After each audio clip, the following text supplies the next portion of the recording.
What do you tell the families that are still waiting for answers?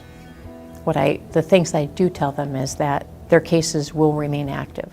21 years ago, on a quiet night in March of 2002, a woman named Sharon Van Gilder, who is 39 years old, was last seen leaving a bar in Tacoma, Washington.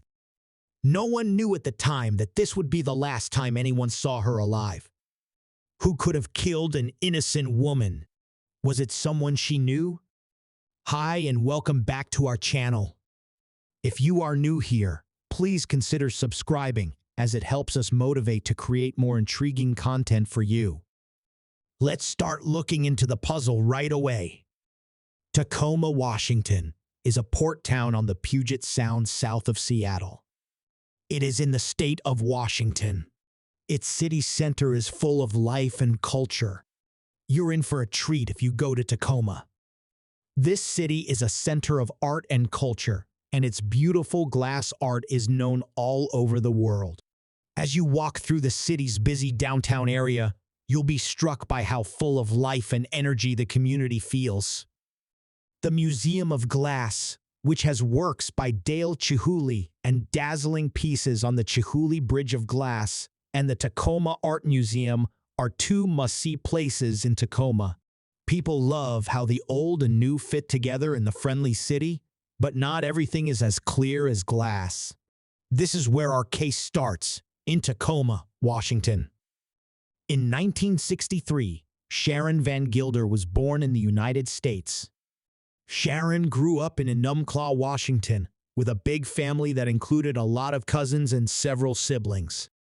In 2002, she was a well-liked part of her Tacoma community and a loving mother to her two children.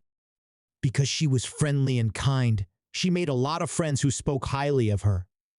People who knew her before she went missing in March 2002 were very fond of her and had nothing but good things to say about her. They didn't know that the happy woman would soon be leaving them, so they didn't know how to say goodbye. On a normal March night in 2002, Sharon was seen leaving a bar with a man. Even though Sharon had had a few drinks, she didn't seem to be in any trouble, and no one who saw her leave noticed anything strange. It turned out to be the last time anyone would ever see Sharon living and happy. Sharon was last seen leaving a bar in Tacoma about 2 hours before a body was found on the side of the road near 156th Street East and 74th Avenue East. The body was naked. The shocking finding shocked the community, and rumors spread like wildfire about who the dead person was and what led to their tragic death. The sudden and violent turn of events left police with more questions than answers, and they are still trying to figure out what happened in those 2 fateful hours. When the Pierce County Medical Examiner's Office revealed that the body found on the side of the road in Tacoma, Washington, was Sharon's, the mystery was finally solved. The proof was made by matching her fingerprints, which gave a sense of closure but also raised new questions about what could have happened to the happy woman who was seen leaving a bar just a few hours before she died. When Sharon's name was found out, it added another layer of complexity to the case and left the community wondering who could have done such a horrible thing and why. Detectives found an unclothed body on the side of the road in the 15,600 block of 74th Avenue East. There wasn't much evidence at the scene, and the body didn't have any marks, so they thought the crime happened somewhere else. The autopsy report helped the police find Sharon's body and find out more about possible suspects. The police were determined to figure out who killed Sharon Van Gilder. They talked to people who saw Sharon leave the bar with a Hispanic man the night she was killed. After a thorough investigation, police found a man's hair on Sharon's body. They thought it was the man she had left with that night because it matched what they knew about him. This led them to think that he was the main suspect. Manuel Urbano Vasquez was quickly named as the main murder suspect by the Pierce County Sheriff's Department. However, he ran away to Mexico before the police could catch him.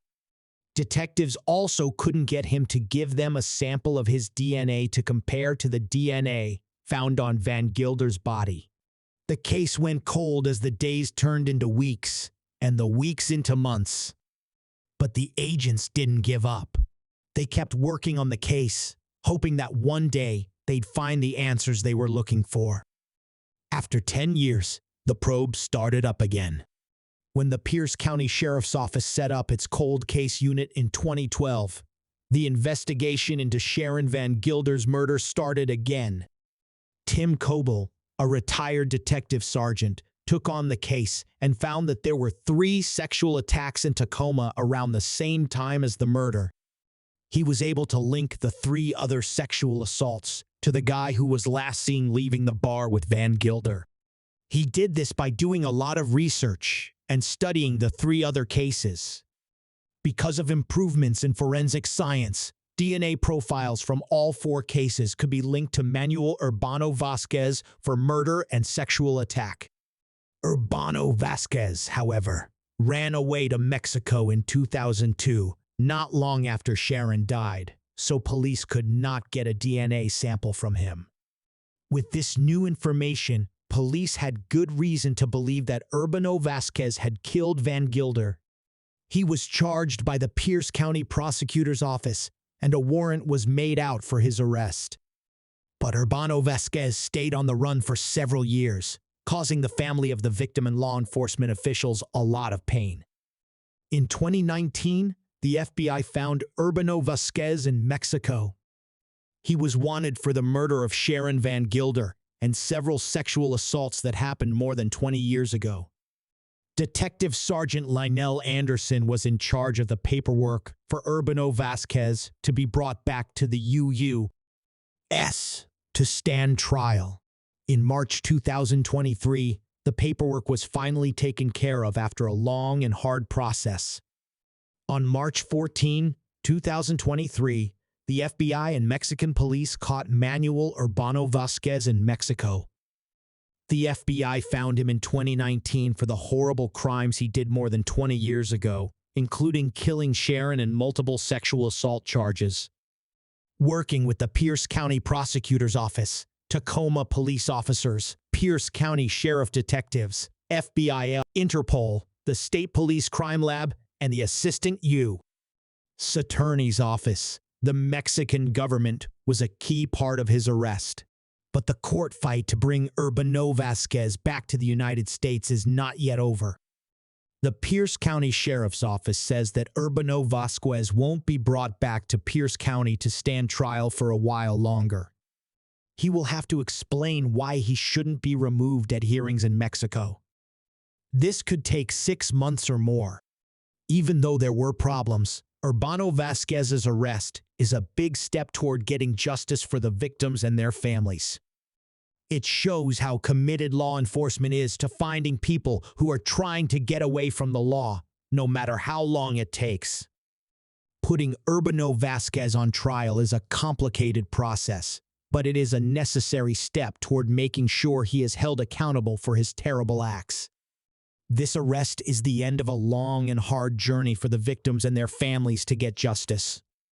Urbano Vasquez's capture is a warning that law enforcement agencies are always on the lookout for people who try to get away from the law.